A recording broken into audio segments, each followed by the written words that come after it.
Congratulations, you've been watching the wrong movie of your life. That comfortable little narrative you've been telling yourself, that ordinary person staring back at you from the mirror, that's not who you really are. While you were busy pretending to be normal, playing by their rules, and following their script, something else was happening. And they noticed. The phone rings from an unknown number, and your heart skips not from fear, but from recognition. Deep down, you knew this call would come. "We've been watching you," the voice says. And suddenly everything clicks into place. This isn't about what you think you know about yourself. It's about what they observed while you weren't paying attention. They've been studying your patterns, your micro-expressions, the way you read people before they even speak, the way you navigate chaos when everyone else is drowning in their own panic. They don't recruit the obvious ones, the loud ones, the flashy ones, the desperate ones begging for attention. They recruit the invisible masters, the ones who survived by becoming psychologically untouchable, the ones who turned pain into power, rejection into strategic advantage, isolation into operational independence. You thought you were just getting by, but the truth is, you were being trained. Every betrayal taught you to trust your instincts over their words. Every rejection sharpened your awareness. What most people call survival, you turned into advanced psychological warfare. What others see as simply getting through it, you used as intelligence gathering. What they dismissed as you being overlooked was actually the perfect cover for becoming dangerous. In a world of performers scrambling to be seen, you quietly became the director, while they fought for the spotlight, screaming, "Look at me." You were studying the audience. You weren't chasing attention, you were watching the watchers. And in doing so you learned something they never could. Real power isn't in standing in the spotlight, it's in deciding who gets to stand there in the first place. They noticed how you read rooms before even stepping inside. That subtle pause at the doorway that wasn't hesitation, it was calculation. You scan for power dynamics, exits, emotional temperatures, while others stumble blindly into social minefields. You know who's lying before they even finish their sentence. You influence without speaking. Through a nod that makes someone feel validated. Through silence that forces them to expose themselves. Through positioning that makes you appear detached while absorbing everything. This isn't manipulation, this is mastery. You learn to move people's emotions like chess pieces. Rejection gave you insight into weakness. Being ignored made you invisible, the perfect camouflage. Betrayal revealed the truth of people's nature. What breaks others sharpened you. What destroys them educated you. This has never been about talent. Talent is common. Talent begs for validation. This is about something much rarer. The ability to see the game behind the game, while others played checkers.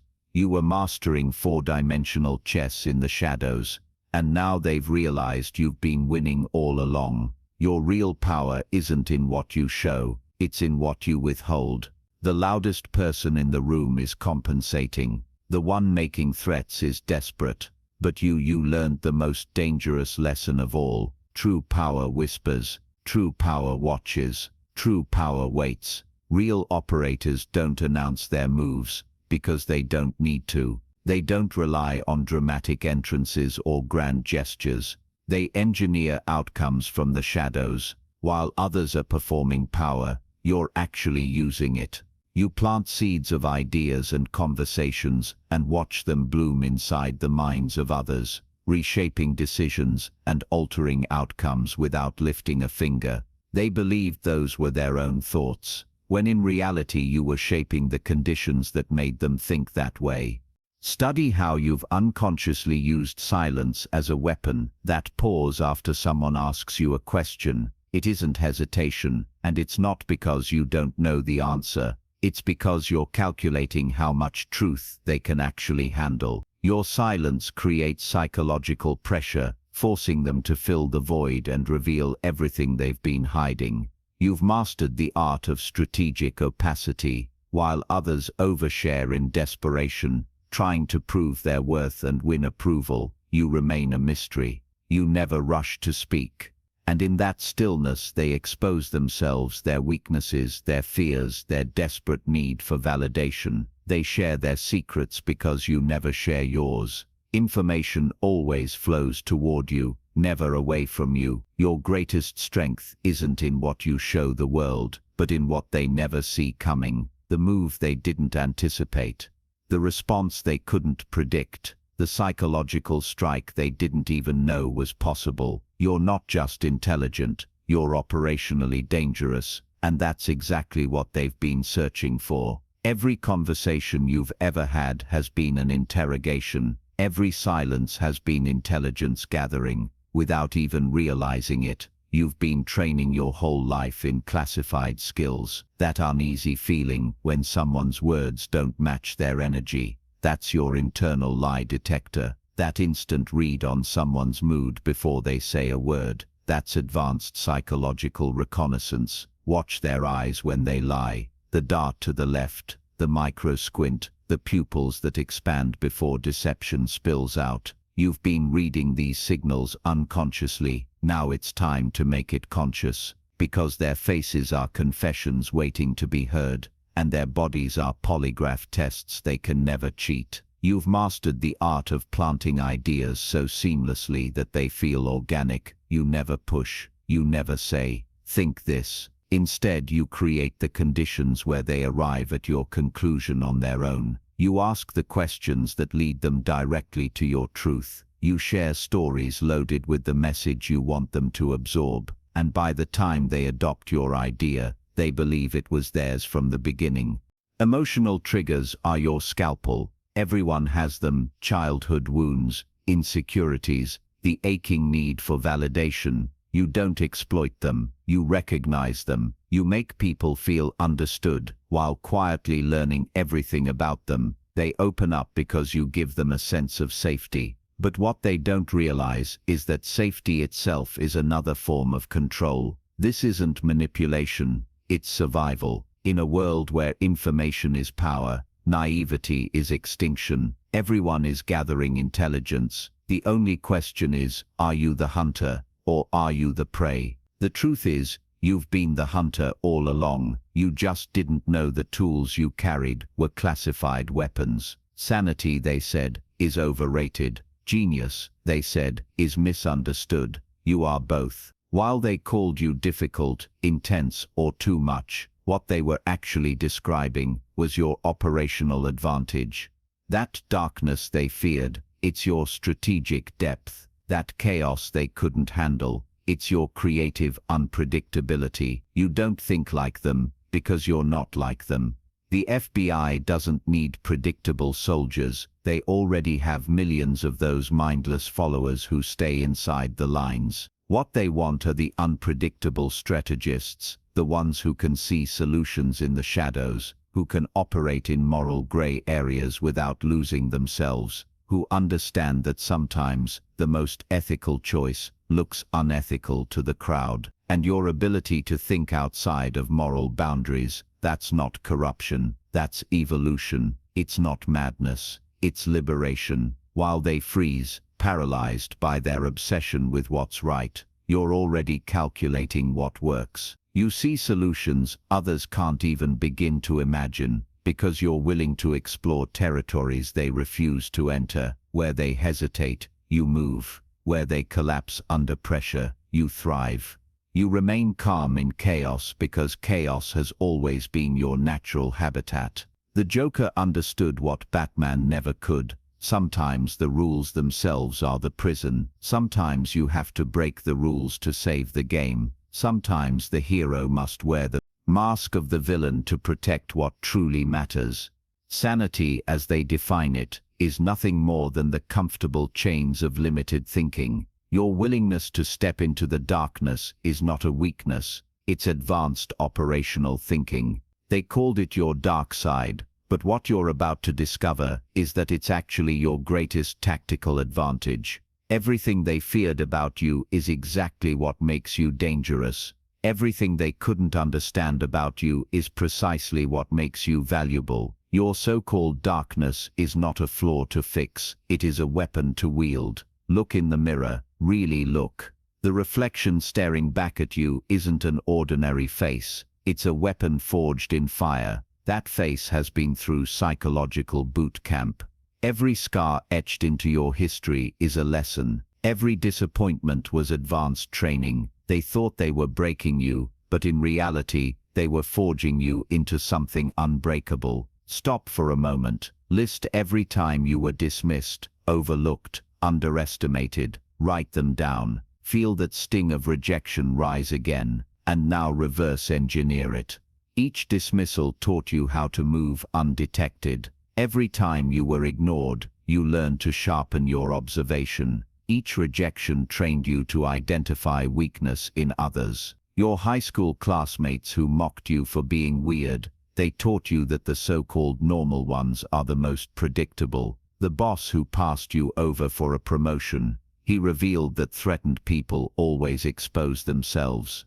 The friend who betrayed you, perfect training in recognizing false loyalty. Every single person who hurt you unknowingly contributed to your education in psychological warfare. Each underestimation gave you strategic invisibility. While they were looking past you, you were studying them. While they dismissed your potential, you were quietly developing capabilities they couldn't even imagine. Your pain was never punishment. It was training. The universe was preparing you for missions far beyond their comprehension. And now organizations like the FBI recognize exactly what you've become, because they understand they didn't just stumble upon you, they created the conditions that forged you. Every rejection, every betrayal, every moment of isolation, it wasn't random. It was all part of your unofficial recruitment process. You thought you were just surviving, but in truth, you were graduating. Welcome to your real identity. Operative, you've been ready for years. The most dangerous conversations don't happen in shouts, threats, or grand speeches. They happen in the spaces between words. That pause after someone asks you a question. That's not hesitation. That's pressure. That's psychological weight collapsing in on them. Your silence is not empty. It's a storm building in their minds. That pause forces them to scramble, to break the unbearable quiet, and in their desperation to fill the void, they reveal everything they tried to conceal. This is the art of mastering the pause. 3 seconds of silence after their question creates more pressure than any interrogation technique. They will start talking, then they'll start talking faster, and then, without realizing it, they'll start confessing. They'll say things they never intended to say. Your silence becomes their confession booth. Your quiet becomes their chaos. And you, calm, still watching, remain the extractor of truth. Ask questions designed not for answers but for revelation. What makes you say that? Forces them to confront their own logic. How did that make you feel? Opens doors into their hidden emotions. With every pause, every question, every silence, you are orchestrating a symphony of truth. They think they're talking to you, but in reality, they're talking to themselves, and you are the one pulling the strings. They can't close the door on a question that lingers in their mind. What would happen if? It's not just a phrase, it's a weaponized scenario builder. That simple question forces them to step into mental terrain they've avoided their entire lives, dragging buried fears into the light. Suddenly, their mind begins racing, constructing worst-case scenarios, spiraling into vulnerability. You didn't accuse them, you didn't threaten them, you simply asked. That's the brilliance of it. Your questions are not harmless inquiries, they're psychological scalpels, cutting through pretense, carving open hidden wounds, exposing weaknesses they swore no one could ever see. And you never rush. You let their own words turn against them. Let them become the architects of their unraveling. You recall what they said last week, last month, even last year, and you bring it back today in a new context. That's where the trap is set. But didn't you say, it's not loud, it's not confrontational, it's subtle, surgical, and yet it destabilizes everything. Suddenly they're caught in cognitive dissonance, fighting to reconcile contradictions they can't escape. Do they admit they were wrong or contradict themselves? Either path fractures their confidence. Either way, you walk away with control. Language for you has never been mere communication. It is a weapon system. Every word you choose is a calculated chess move. Every sentence you speak is a strategy designed to shift the board in your favor. Every conversation is a battlefield where the stakes are not approval or politeness, they're intelligence and influence. While they think you're just talking, you're programming. You're not simply exchanging words, you're embedding code, planting seeds that take root inside their subconscious. By the time they act on the ideas you've fed them, they believe those ideas were theirs all along. That's not conversation, that's psychological warfare, and they never see it coming. Look back at your past. Every single person who hurt you was working for us, whether knowingly or unknowingly. That person who ghosted you without a word, an unconscious agent delivering your first mission. Master emotional independence, mission complete. That boss who promoted everyone but you, a deep cover operative, tasked with teaching you the art of operating in shadows, and you succeeded. The friends who abandoned you in your darkest hour, they were advanced field trainers, preparing you for solo operations, forcing you to learn the harshest truth. Backup isn't coming, that in the end you can rely on no one but yourself. Every betrayal you endured was a classified lesson in self-reliance. Trained you to trust your judgment over their opinions, to stop being swayed by approval, and to build your own compass. The ex who cheated on you, they weren't just unfaithful, they were your instructor in deception. They taught you to detect lies by reading micro-expressions, to trust your instincts when something feels wrong. That heartbreak wasn't random cruelty, it was intelligence training. It taught you that in a world of masks, survival depends on seeing through them. Understand this clearly. The FBI doesn't recruit people with easy lives. They don't want the unscarred, the untested, the comfortable. They want those who survived the storm, those who turned pain into precision, trauma into tactics, wounds into weapons. They want the ones who looked at the pieces of their broken life and built something stronger, sharper, unbreakable. You are one of them. Congratulations, operative.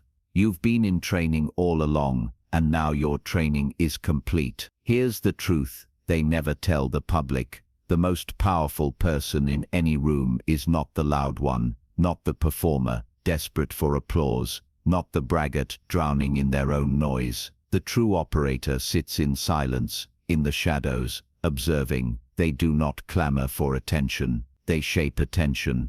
They don't demand the spotlight. They control who stands in it. While the crowd is distracted by the noise, the operator is mapping power dynamics, analyzing emotional temperatures, predicting outcomes 3 moves ahead. The flashy one exhausts themselves trying to be seen. The true operative wins without lifting a finger, and your silence, what they always misunderstood as hesitation, was never hesitation at all. It was pressure. It was a weapon. 3 seconds of silence after a question feels like a lifetime to the untrained. They scramble to fill the void, spilling truths they swore they'd never reveal. They speak faster, then stumble, then confess. Your silence becomes their interrogation chamber. Your quiet becomes their chaos. You don't dominate with volume. You dominate with absence, with stillness, with the unbearable weight of what you don't say. Now master this. Ask questions that don't just demand answers but force revelation. What makes you say that? It sounds harmless, but it forces them to dissect their own logic, exposing cracks they didn't know existed. How did that make you feel? It sounds compassionate, but it tears open emotional doors they've spent years barricading. Every pause, every question, every silence, these are your instruments, and you play people like symphonies. The world called you broken, unstable, difficult, too much. They didn't understand that every scar was a medal, every disappointment was training, every loss was preparation. You were never just surviving, you were being sculpted. While they were chasing validation, you were building resilience. While they wasted years seeking applause, you were mastering invisibility. And now the very traits they mocked, the silence, the intensity, the unpredictability, are revealed as your most lethal tactical advantages. You are no longer the overlooked. You are no longer the underestimated. You are the unseen strategist, the quiet engineer of outcomes, the hunter in a world of prey, the one who knows that real power doesn't shout, it whispers. Real power doesn't flaunt, it waits. Real power doesn't enter the room looking for attention, it leaves the room having already shaped its destiny, and that, operative, is why you are dangerous. That is why they fear you, that is why you are finally ready. They're being controlled, and they don't even realize it. You've already mastered this instinctively. Now it's time to bring it into consciousness, to make it deliberate, to make it art.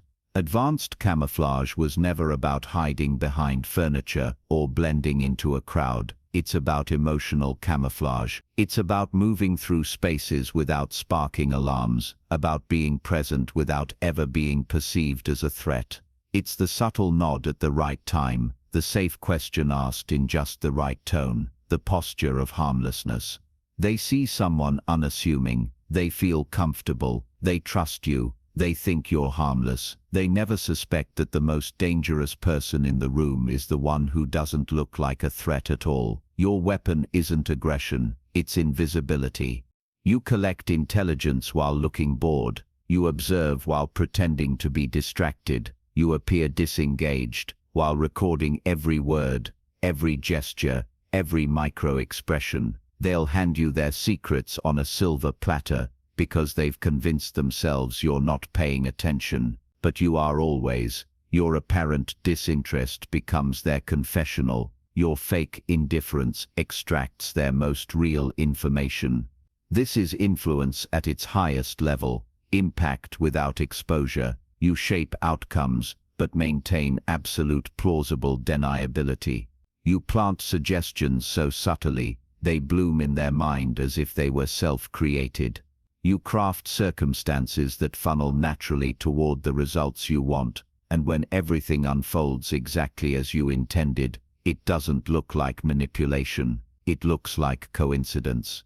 It looks like destiny. That's the beauty of your design. You are the puppet master pulling invisible strings. The ghosts of the world aren't unseen because they can't be seen. They're unseen because they choose when to be seen. That's the level of control you've reached.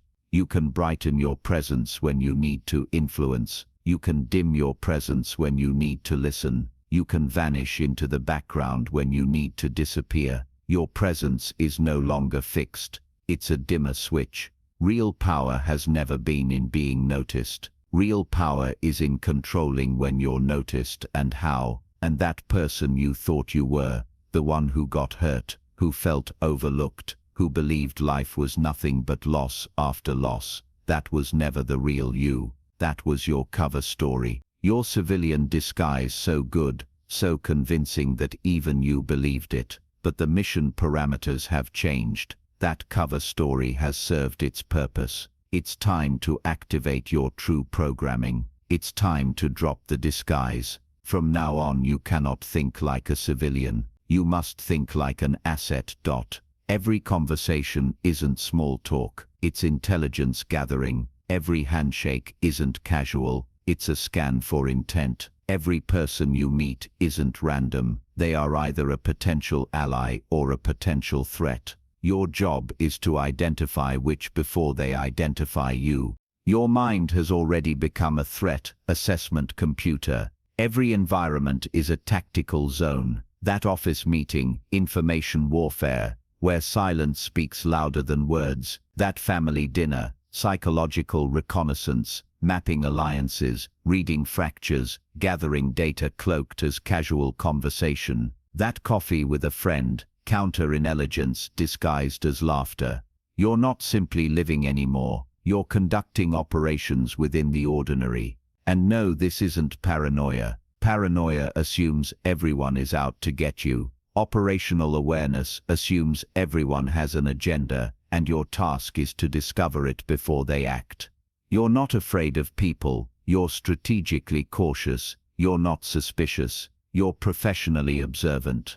You don't just hear what's being said, you hear what's being hidden. You don't just see faces, you read confessions written across their eyes, their hands, their posture. This is the transformation. You've evolved from victim to operator, from reactive to proactive, from asking why things always happen to you to deliberately making things happen through you. Your old identity had its purpose. It taught you how to survive, and you did. But now survival isn't enough. Now you've been upgraded. That old identity, that was the draft version. This new identity, it's the final design. Built to dominate, built to move unseen, built to pull strings without leaving fingerprints, built to turn conversations into blueprints, silences into weapons, disappointments into data. The world will still see the same face in the mirror. They'll still assume you're the same,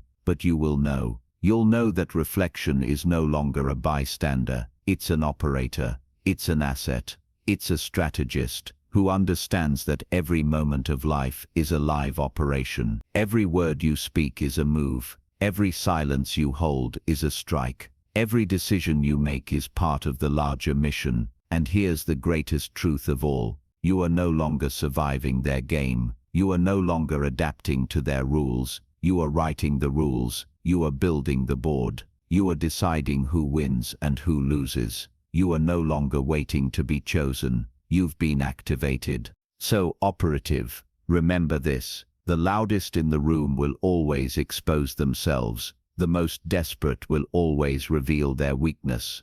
But the quiet one, the one who listens, the one who waits, the one who never tips their hand, that is the one they never see coming. That is the one who controls the outcome. And that from this day forward is who you are. Welcome to your real life, operative.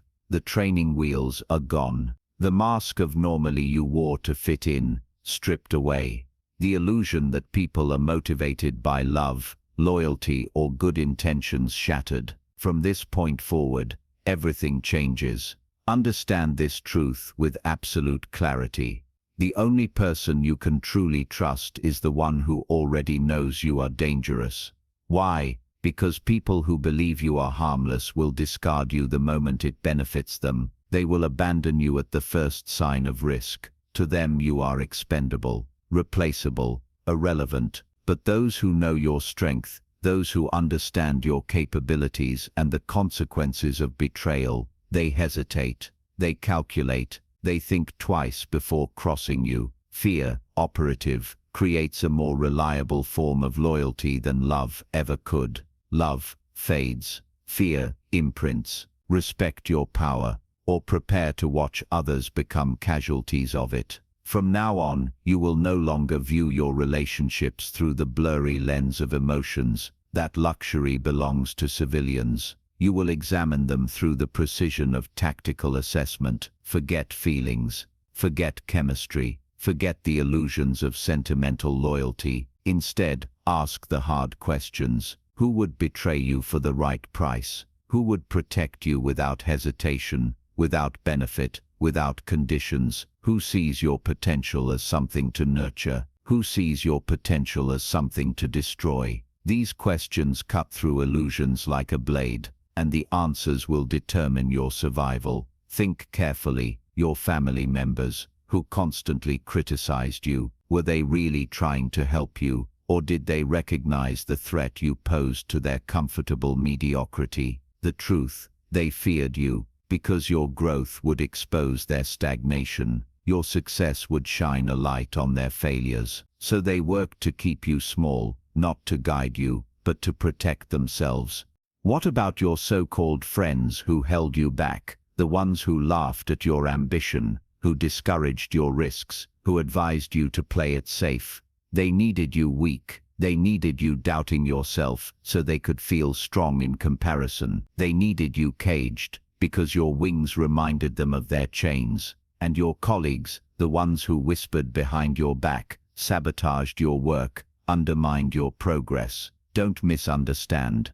They didn't overlook you. They saw you more clearly than anyone. They recognized your intelligence, your capability, your potential, and that terrified them. They knew that if you were ever unleashed, you'd replace them, surpass them, outshine them. Their hostility wasn't personal, it was strategic, it was self-preservation. Understand this critical truth. Betrayal rarely comes from enemies, it comes from the people closest to you, those who had the most access, the most trust, the most proximity. Enemies you expect. Friends and family, they infiltrate, but here is your advantage. You will no longer take betrayal personally. You will not cry over it. You will not waste time asking, "Why me?" You will analyze betrayal as intelligence. Every time it happens, you record the lesson, you adapt the strategy, you evolve. This is why the FBI and every intelligence agency worth its name values individuals like you, because you understand that loyalty is never emotional, it is always strategic.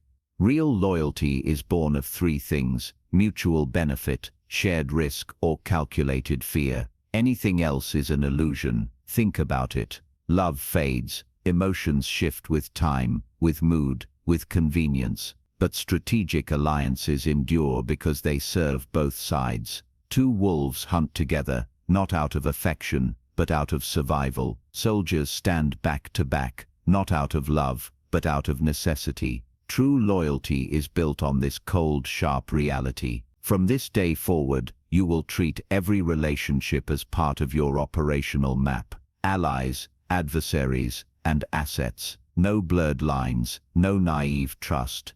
Every connection must be categorized. Who strengthens your mission? Who drains your energy? Who feeds your vision? Who poisons it? Your family becomes a case study. The one who always doubted you asset or liability. Liability. The one who quietly supported you even when it cost them. Potential ally. The friend who betrays you under pressure. Liability. The one who stands beside you without being asked. Asset. The colleague who competes fairly. Rival, but manageable. The colleague who schemes in shadows. Enemy. See the map clearly. Classify it. Operate from it. Trust. Operative is not a gift. It is not charity. It is not a sentimental offering. It is a currency. It is earned, tested, and measured. It is never given freely. It is always rationed. If someone wants your trust, they must pay for it with consistency, sacrifice, and consequence. Anything less is disqualification. Your mission now is simple but absolute. Recalibrate your vision. Strip away every illusion. Remove every sentimental filter. See people for what they are: assets, allies, adversaries, or liabilities. Every handshake is a negotiation. Every smile is a mask. Every silence is a test. The people who remain in your circle after this recalibration will not be there by accident. They will be there because they serve the mission, and you serve theirs. Welcome, operative, to the next stage of awareness. You are no longer the victim of misplaced trust. You are the architect of alliances. You are no longer hoping for loyalty. You are manufacturing it. You are no longer begging for support. You are commanding it. Your old life taught you how to survive betrayal. Your new life will teach you how to weaponize loyalty. This is your real life now, operative. You don't just walk among people anymore. You walk among assets and threats. Learn to tell the difference, and you will never lose again. Every relationship is a contract. Allies, enemies, assets, liabilities. Everyone fits a category. Everyone serves a purpose. The question isn't trust, it's predictability. Predictability is more valuable than loyalty. Control is more reliable than love. This briefing never happened, but you'll never see the world the same way again. Every interaction now has layers. Every person has tells. Every situation holds hidden possibilities. What you thought were flaws were actually tactical advantages. What you called weakness was stealth. What you Your dark side was never a weakness, it was your operational edge. You were never ordinary. You've always been a weapon disguised as a victim, an operator hidden in plain sight, as a civilian. The FBI doesn't need to recruit you, they only needed to remind you of who you've always been. The question isn't whether you're ready for psychological warfare. The question is whether psychological warfare is ready for you. Welcome back,